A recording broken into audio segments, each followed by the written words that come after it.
So last weekend, my sister roped me into joining her for a beginner's baking bonanza class at the local community center. She's always wanted to perfect her souffle, and I figured at the very least, I'd get some free cake samples out of the deal.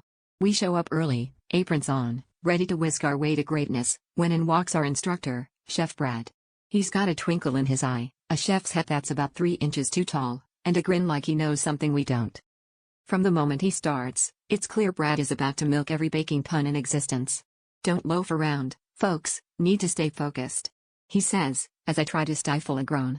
"We're going to roll with the dough, but don't let things get too crummy," he adds, winking at my sister, who's now cackling like she's been flour dusted with joy. "Every step comes with a fresh batch of puns, whisk it for the biscuit. Don't let your hopes deflate, even if your batter does."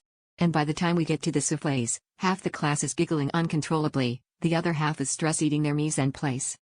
Now, when it's finally time to put the soufflés in the oven, Chef Brad leans in and announces, "Remember, if you can't handle the heat, stay out of the kitchen." I try to focus, but my batter looks more like frothy regret than anything remotely edible. My sister's soufflé is standing tall and proud, while mine is trembling like it's seen the ghost of undercooked eggs. 5 pun-filled minutes later, the timer goes off, and everyone rushes to see their creations rise to the occasion. Every soufflé is a golden, fluffy masterpiece, except mine, which has collapsed into a sad little crater. Chef Brad comes over, surveys the wreckage, and with a completely straight face says, "Well, looks like your soufflé just couldn't handle the pressure." It's okay, though, sometimes, you just have to accept that life isn't always a piece of cake. And that's the story of how my self-esteem sank faster than my soufflé, but at least now I know my baking career is officially toast.